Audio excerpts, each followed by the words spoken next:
Reamer टीमैन अभिक्रिया से। तो रीमर टीमैन अभिक्रिया क्या है, काफी इंपॉर्टेंट रिएक्शंस है ना, ये बहुत ज्यादा पूछी जाती है। रीमर टीमैन अभिक्रिया, रीमर टीमैन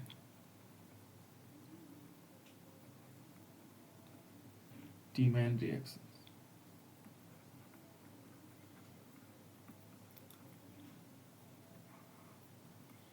रीमर टीमैन अभिक्रिया है ना, क्या हो सकती है इसमें। रीमर टीमैन अभिक्रिया से क्या होता है बेटा, फिनॉल से बनता है बेंजल्डिहाइड, है ना, बेंजल्डिहाइड बनेगा। और किस प्रकार से होगी रिएक्शंस, तो यहाँ पर क्या होगा, हम फिनॉल लेते हैं, इसकी दो अभिक्रियाएं हैं बेटा, है ना, ये फिनॉल लिया और फिनॉल पर हम क्या करते हैं, फिनॉल होता है बेंजीन रिंग के ऊपर OH, इस पर हम रिएक्शन करते हैं क्लोरोफॉर्म CaCl3 और NaOH सोडियम हाइड्रोक्साइड, है ना, और इसमें लगभग टेम्परेचर लेते हैं 340 केल्विन, ठीक है ना। और यहाँ ये ध्यान रखना है, ये एक्वस NaOH है, कैसे NaOH है, एक्वस NaOH। तो जब इसकी अभिक्रिया करवाते हैं तो इसकी रिएक्शन जो होती है बेटा, किस टाइप से होती है, हम सीधे डायरेक्ट भी कर सकते हैं, डायरेक्ट बना लेते पहले। यहाँ पर क्या बन जाएगा, एक तो बनेगा बेंजल्डिहाइड,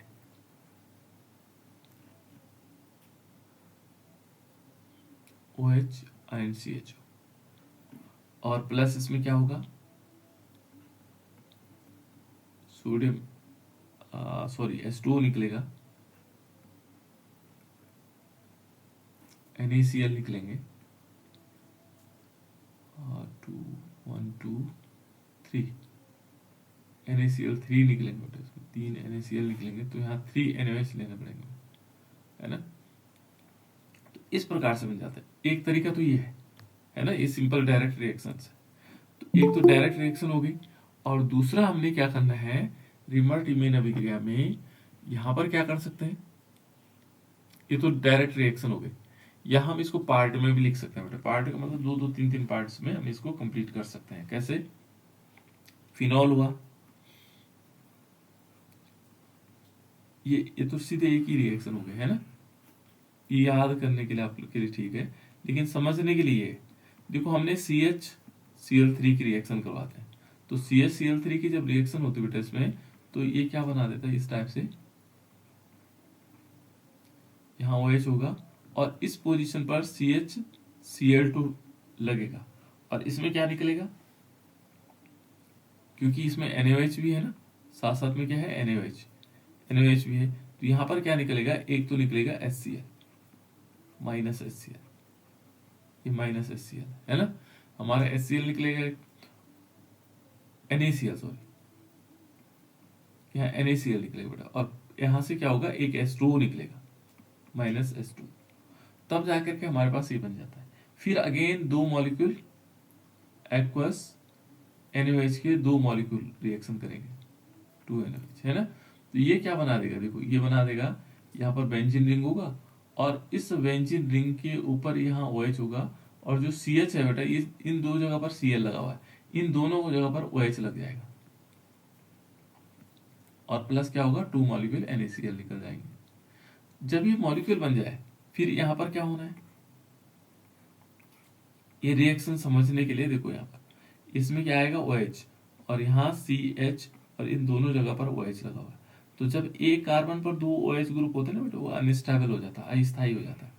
अस्थायी होने से क्या होगा, यहाँ से H2O निकल जाएगा, और ये बन जाएगा बेंजल्डिहाइड,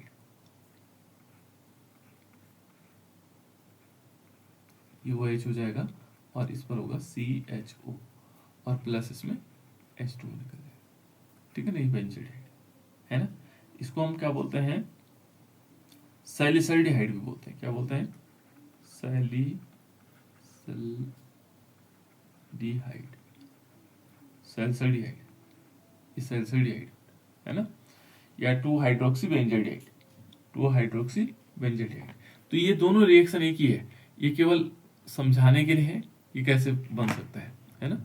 दूसरी रिएक्शन रीमर टीमैन में दूसरा पार्ट एक और है, जब यहाँ क्लोरोफॉर्म की जगह हम कार्बन टेट्राक्लोराइड लेते हैं, मान लीजिए हमने फिनॉल लिया, फिनॉल है बेटा बेंजीन रिंग के ऊपर OH एंड CCl4 प्लस क्या लेंगे, सोडियम हाइड्रोक्साइड, और कैसे वाला, एक्वस, है ना। तो यहाँ पर 4 मॉलिक्यूल लगभग होंगे, है ना, और ये क्या बना देगा, ये बन जाएगा सैलिसिलिक अम्ल। सैलिसिलिक अम्ल कैसे बनेगा, बेंजीन रिंग होगा, यहाँ पर OH और यहाँ COOH, और प्लस क्या होगा, 4 मॉलिक्यूल NaCl निकाल देंगे, प्लस H2O निकल जाएंगे, है ना। ये तो सामान्य एक रिएक्शन हो गई, एक ही उसमें हमने कंप्लीट कर दिया। लेकिन इसका तरीका क्या होता है बेटा, देखो समझने का तरीका देखो, पहले फिनॉल था, ये फिनॉल है, इस पर हम क्या करेंगे, कार्बन टेट्राक्लोराइड CCl4 की रिएक्शन करवाएंगे, साथ साथ में एक मॉलिक्यूल क्या होगा, NaOH होगा। जब ये अभिक्रिया करेगा तो किस प्रकार से बनेगा, देखो यहाँ पर ये फिनॉल बनेगा, और इस पोजीशन पर क्या होगा, यहाँ OH तो अपनी जगह रहेगा, यहाँ आएगा CCl3 आएगा, है ना, और प्लस क्या होगा, इसमें एक मॉलिक्यूल NaCl और प्लस H2O निकलेगा, है ना। अब फिर रिएक्शन देखो, 3 बार CCl आएगा, तो यहाँ पर हम क्या करते हैं, ये बेंजीन रिंग है, इस पर OH है, यहाँ हमारे पास CCl3 है, यहाँ पर 3 मॉलिक्यूल NaOH की रिएक्शन करवाएंगे, वो भी कैसे, एक्वस, है ना, और एक्वस की रिएक्शन करवाएंगे तो बेंजीन होगा, और बेंजीन रिंग के ऊपर आएगा,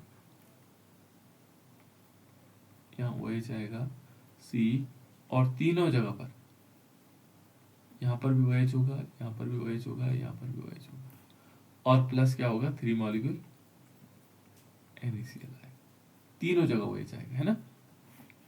तो देखो जिस पर, यदि मान लीजिए यहाँ पर 3 OH है, तो 3 OH नहीं हो सकते एक एक कार्बन पर, तो वो क्या हो जाता है, अस्थायी हो जाता है, और ये अस्थायी होकर के ये H2O निकाल देगा यहाँ से, 2 ना 3 OH, तो H2O कैसे बनेगा, इस टाइप से हम बना सकते हैं, H2O, है ना। तब क्या बचेगा, COOH, और ये क्या बन जाएगा, बेंजीन रिंग होगा, और इस पोजीशन पर OH होगा, है ना, और यहाँ आएगा COOH, और प्लस इसमें क्या होगा, H2O निकल जाएगा, तो यहाँ 2H2O भी लिख सकते हैं, देखो 1 3 4 हो गए, और 2H2O निकले, और हमारे पास सैलिसिलिक एसिड, ठीक है ना।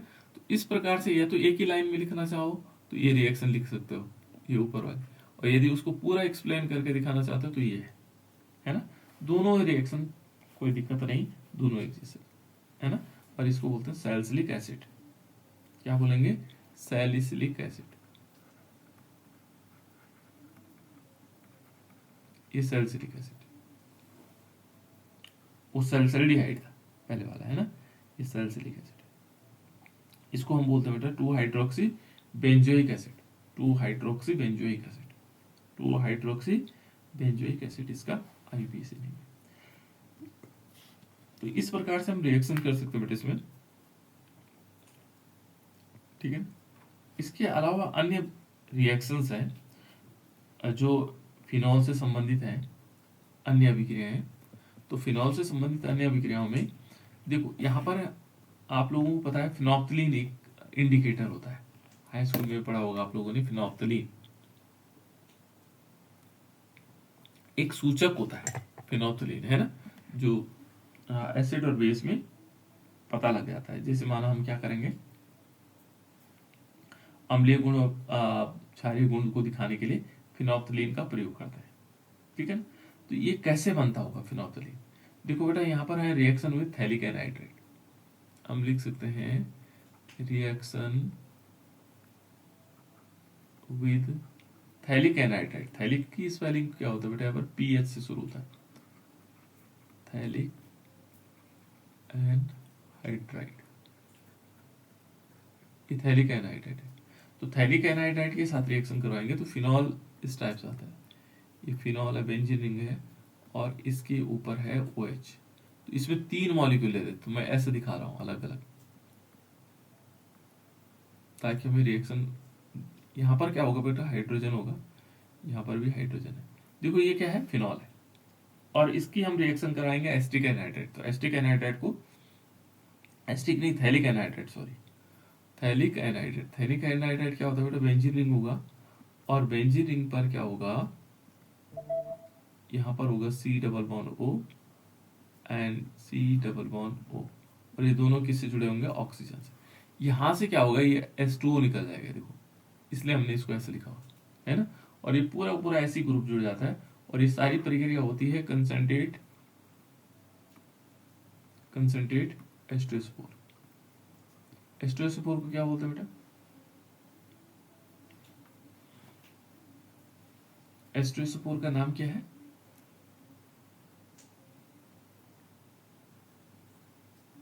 बोलो, जब तक मैं ये बना रहा हूं।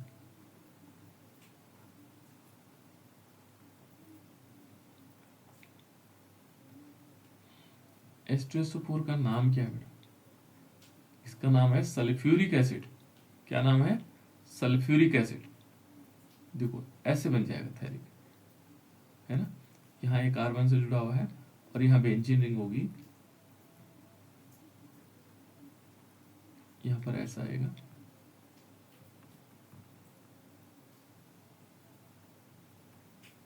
ये, और इसी का नाम है फिनोप्थलीन, और प्लस इसमें H2O निकल जाएगा, ये फिनोप्थलीन बन गया। ये क्या बना, फिनोप्थलीन, फिनॉल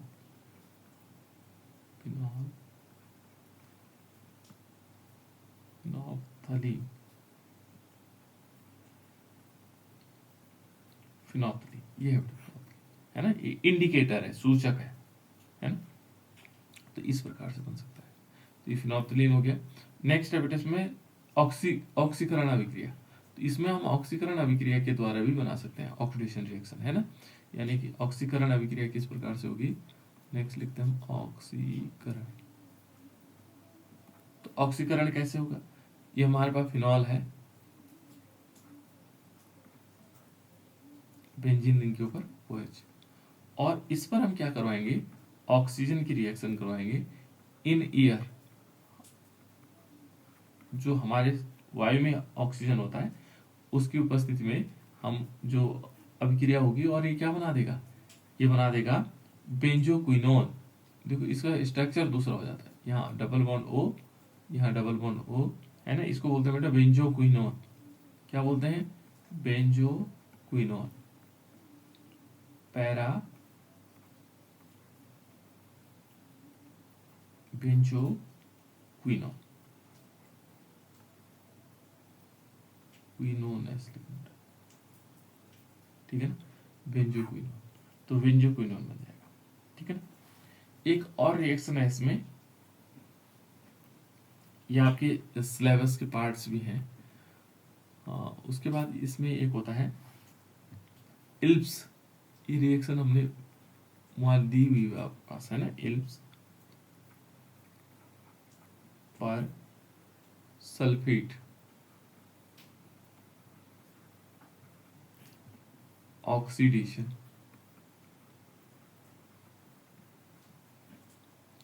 इल्प्स पर ऑक्सीडेशन। यहां पर क्या होगा बेटा, देखो जैसे बेंजीन है, इस बेंजीन रिंग के ऊपर OH, ये है फिनॉल, और इसको हम रिएक्शन करवाते हैं K2S2O8, और ये कैसा होगा, क्षारीय माध्यम होगा। कैसा होगा, क्षारीय विलयन में, क्षारीय विलयन लेंगे। कैसा विलयन लेंगे, क्षारीय, ठीक है ना, अम्लीय विलयन होता है, क्षारीय विलयन होगा, और ये बना देगा हमारे पास, एक तो बन जाएगा कैटेकोल। इस पोजीशन पर क्या होगा, एक OH तो यहाँ लगा हुआ है, और एक इसका ऑर्थो पोजीशन पर लग जाता है, इल्प्स रिएक्शन ये। दूसरा क्या होगा, ये बेंजीन होगा, और यहाँ पर OH होगा, और इसकी पैरा पोजीशन पर भी OH है ना, और इनको बोलते हैं बेटा कैटेकॉल। क्या बोलते हैं, catechol, catechol CATE, catechol CHOL, है ना, कैटेकॉल। ये क्या होगा, इसको बोल सकते हैं 1,2 डाईहाइड्रोक्सी बेंजीन, और इसको बोलते हैं 1,4 डाईहाइड्रोक्सी बेंजीन। तो ये इल्प्स पर सल्फेट ऑक्सीडेशन है। इल्प्स रिएक्शन के नाम से भी जानी जाती है। इल्प्स रिएक्शन यहाँ पर हम इसको जान सकते हैं, ठीक है ना। नेक्स्ट रिएक्शन है बेटा इसमें वह है लीबरमैन टेस्ट भी है इसमें, लीबरमैन टेस्ट है ना, ये भी काफी इंपॉर्टेंट है। इसके बाद जो महत्वपूर्ण है बेटा वो है कपलिंग रिएक्शन। कपलिंग रिएक्शन बोलते हैं हम युग्मन अभिक्रिया। क्या बोलते हैं? युग्मन अभिक्रिया। तो यहाँ पर क्या होगा, युग्मन जो अभिक्रिया है वो किस टाइप से होने वाली है?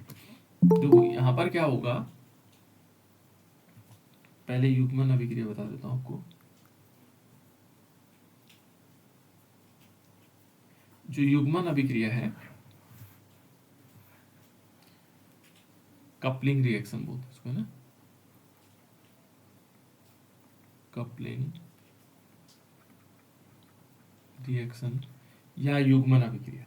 युग्मन अभिक्रिया में क्या होता है कि हम बेंजीन डाइसोनियम क्लोराइड लेते हैं। क्या लेते हैं? Benzene diazonium chloride. अभी हम बेंजीन डाइसोनियम क्लोराइड को ऐसे बना रहे हैं, देखो N2+ मैंने ऐसे लिटा के बनाया, ऐसे भी खड़े में बना सकते हैं, कोई दिक्कत नहीं। और दूसरा क्या होगा, इस पर हम फिनॉल की रिएक्शन करवाएंगे, तो फिनॉल को भी हमने ऐसे लिटा के बना दिया, ऐसे देखो ये फिनॉल, ये फिनॉल है ना। यहाँ पर क्या होगा बेटा, इसका हाइड्रोजन होगा, और इसलिए बनाया है कि ताकि आप लोगों को समझने में आसानी हो। इसका Cl और इसका H मिल करके HCl बना देते हैं, और बाकी ये क्षारीय माध्यम में होगा। कैसे होगा?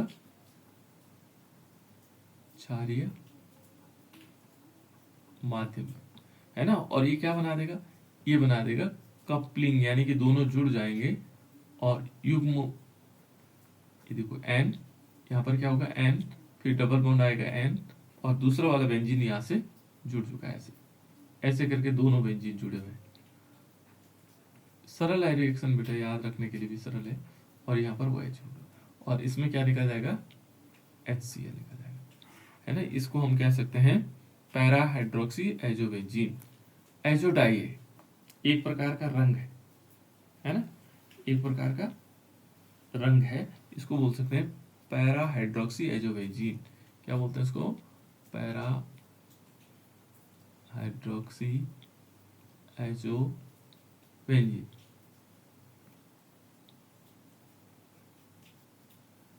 ठीक है, पैरा हाइड्रोक्सी एजोबेंजीन हो जाएगा,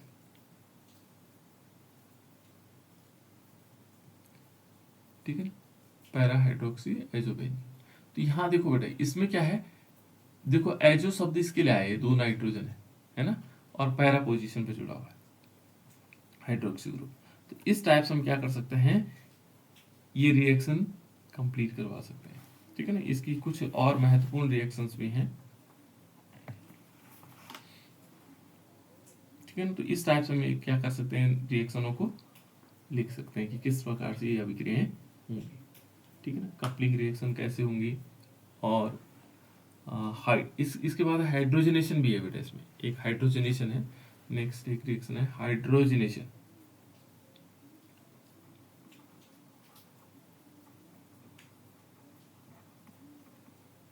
हाइड्रोजनेशन रिएक्शन क्या होती है, जैसे हमारे पास फिनॉल है, और फिनॉल पर हम OH ग्रुप लगा हुआ है, और इस OH के साथ हम रिएक्शन करवाएंगे क्रीम H2 की, है ना, in the presence of nickel, nickel के प्रेजेंस में। और ये क्या बना देगा, बेंजीन रिंग के अंदर का डबल बॉन्ड हट जाएगा सब, है ना, यहाँ पर OH आ जाएगा, तो इसका नाम है साइक्लोहेक्सेनॉल।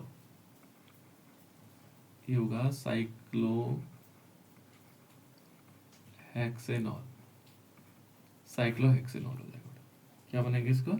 साइक्लोहेक्सेनॉल। तो इस प्रकार से हम क्या कर सकते हैं, अलग अलग यौगिकों का निर्माण कर सकते हैं,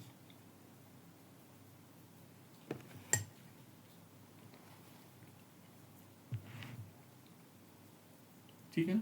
तो ये है बेटा हमारे पास जो फिनॉल की कुछ महत्वपूर्ण अभिक्रियाएं हैं, जिनको हमने लगभग कंप्लीट कर लिया, ठीक है। अब नेक्स्ट पार्ट है इसका ईथर, ठीक है। नेक्स्ट जो पार्ट है बेटा इसमें ईथर है, और ईथर में क्या क्या चीजें हो सकती हैं, है ना।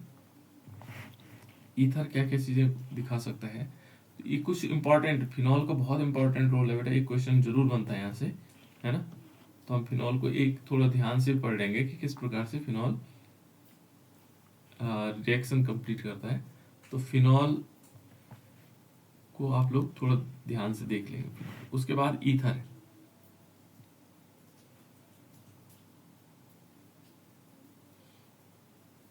अब ईथर को आप लोगों ने देखा होगा, ईथर में बीच में क्या होता है, ऑक्सीजन रहता है ना। इसकी पहचान यही है कि बीच में क्या होता है, इसमें ऑक्सीजन होता है। तो पहले हम क्या करेंगे, ईथर को देखते हैं कि ईथर के क्या है। तो जनरल पॉइंट से यदि ईथर को देखोगे तो कोई भी ईथर हम देखेंगे तो यहाँ पर जैसे CH3OCH3, इसका नाम क्या है बेटा, साधारण नाम क्या है इसका, किसी को याद हो तो।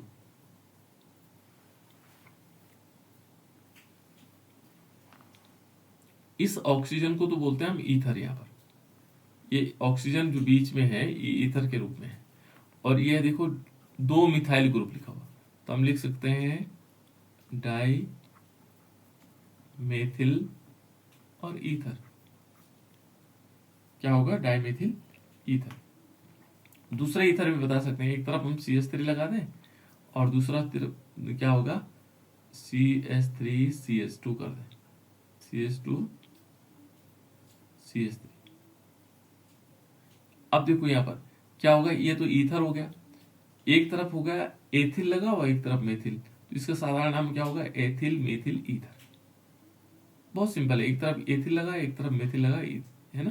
तो एथिल मेथिल ईथर, ये तो दोनों तरफ डाई लगे हुए हैं, एथिल मेथिल सॉरी, ठीक है ना, इसलिए हम इसको इस प्रकार से कहते हैं।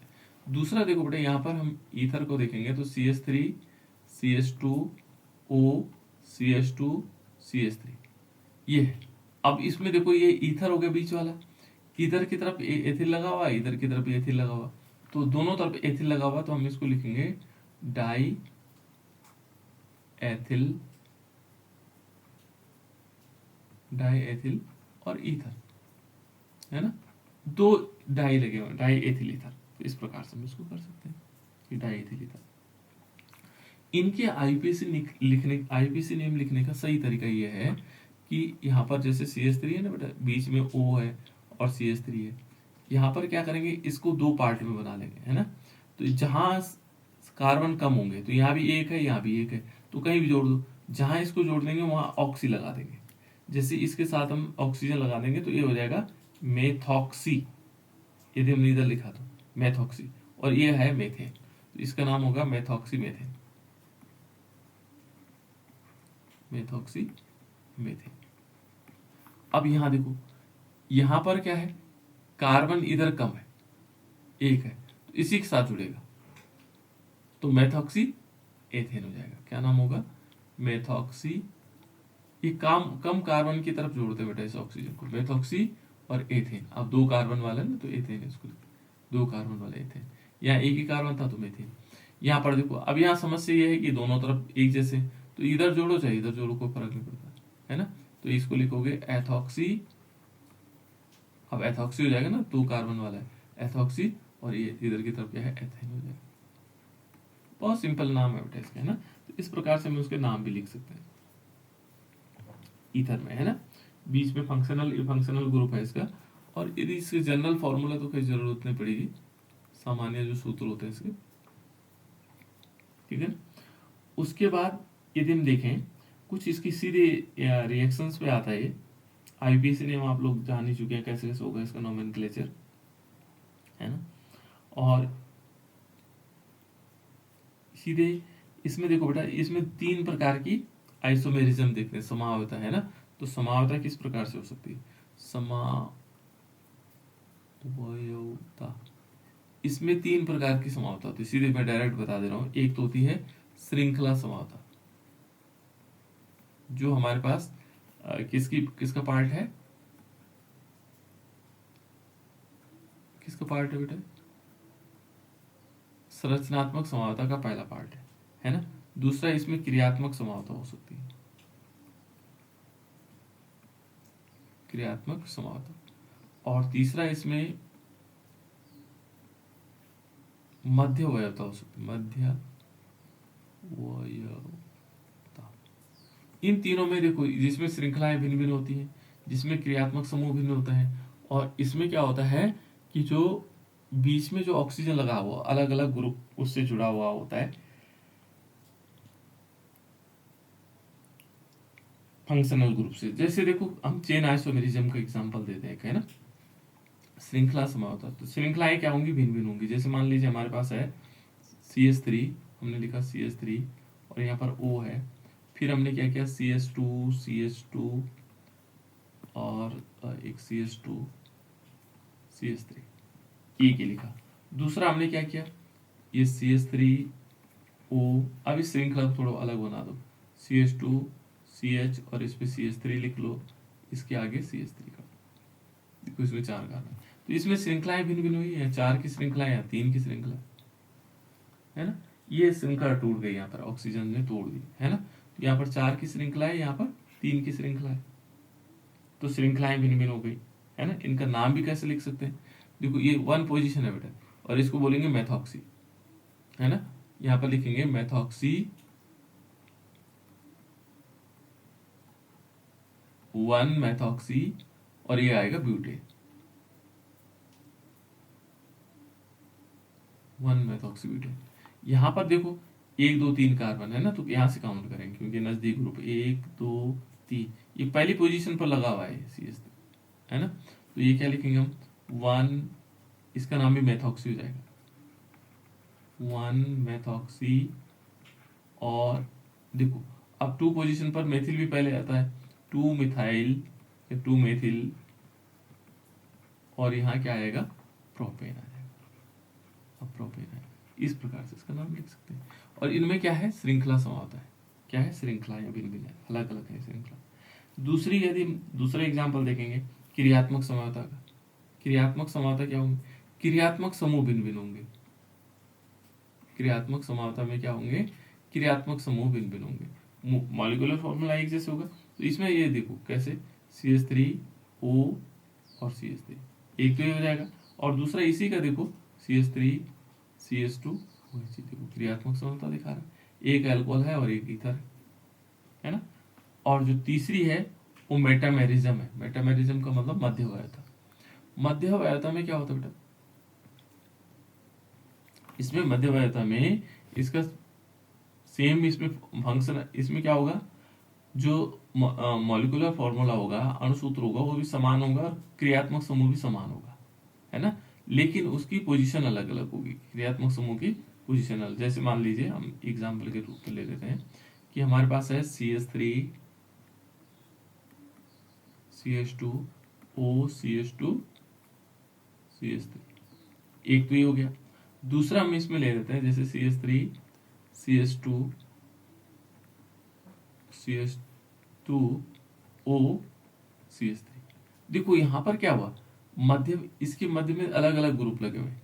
यहाँ देखो इसके दोनों ऑक्सीजन के सेम लगा हुआ है, यहाँ पर देखो अलग हो गया, एक तरफ CH3 और एक तरफ प्रोपेनॉल।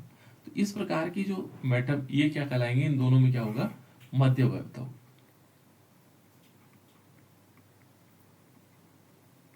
ये मध्यवयता है ना, इस प्रकार से आइसोमेरिज्म हो जाएगा। अब इसके आगे है बेटा थोड़ा सा हमारे पास, वो है जो मेन टॉपिक है इसका, वो है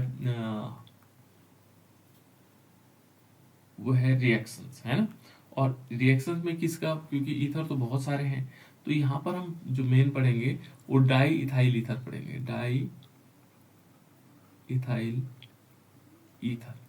डाई इथाइल ईथर क्या होगा, दोनों तरफ इथाइल ग्रुप लगेंगे, CH3 CH2O CH2 CH3, ठीक है ना। तो इस प्रकार से आ जाएगा। अब इसी के बारे में, इसी से संबंधित हम रिएक्शन पढ़ेंगे। तो पहले पढ़ते हैं इसको बनाने की विधि कैसे हो सकती है, इसको बनाया कैसे जाता है ना। तो बनाने की विधि में, बनाने की विधि किसको, ईथर डाई एथिल ईथर को कैसे बनाया जाता है ना। तो बनाने की विधि जिसको हम प्रिपरेशन मेथड कहते हैं। तो यहाँ पर क्या करते हैं बेटा, दो मॉलिक्यूल ले लेते हैं CH3 CH2I, CH3 CH2I, है ना, इसको बोलते हैं एथिल आयोडाइड। और इस पर हम रिएक्शन करवाते हैं Ag2I, Ag2O की, सॉरी, Ag2O। और इसको जैसे हम गर्म करते हैं, है ना, इसको वार्म करेंगे, गर्म करेंगे, गर्म करने पर क्या होगा, ये बना देगा CH3 CH2O CH2 CH3।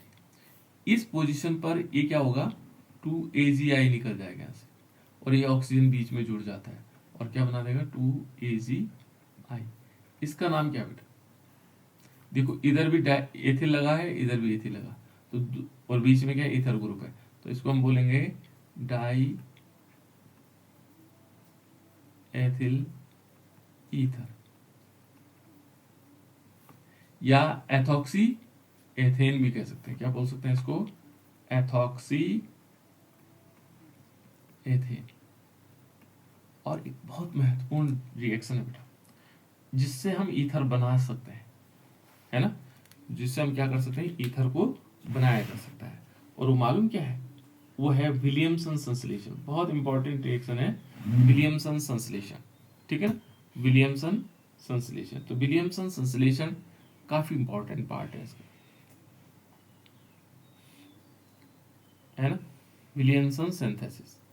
तो कैसे बनता है विलियमसन संश्लेषण में, क्या करता है, किसकी रिएक्शन करवाते हैं, याद होगा आप लोगों को, याद है या नहीं है बताओ जल्दी से।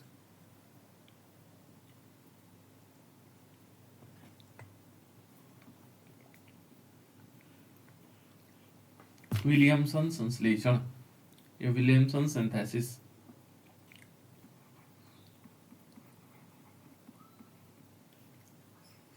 सॉरी विलियमसन है बेटा, सिंथेसिस, संश्लेषण को बोलते हैं सिंथेसिस, विलियमसन सिंथेसिस। इसमें क्या करते हैं, हम एल्किल हैलाइड लेते हैं, ये रिएक्शन हम पहले पढ़ चुके हैं, और इसको हम क्या करते हैं, एल्कोक्साइड के साथ रिएक्शन करवाते हैं, और ये बना देता ROR प्लस NaX। इसकी जगह देखो बेटे, यहाँ पर हम क्या ले सकते हैं, हमें डाईएथिल ईथर बनाना है, तो हम क्या लेंगे, हम लेंगे CH3 CH2, है ना, और I भी ले सकते हैं, है ना, और प्लस ये क्या आ जाएगा, CH3 CH2 और O Na। अब ये NaI निकल जाएगा और बाकी ग्रुप एक साथ जुड़ जाएगा, यानी कि CH3 CH2 O CH2 CH3, और प्लस इसमें क्या हो जाएगा, सोडियम आयोडाइड निकल जाएगा। इसका नाम है डाईएथिल ईथर। बना दिया ना, तो ईथर बनाने का सबसे बेहतरीन मेथड है विलियमसन सिंथेसिस, ठीक है ना, विलियमसन सिंथेसिस बहुत महत्वपूर्ण है, ठीक है।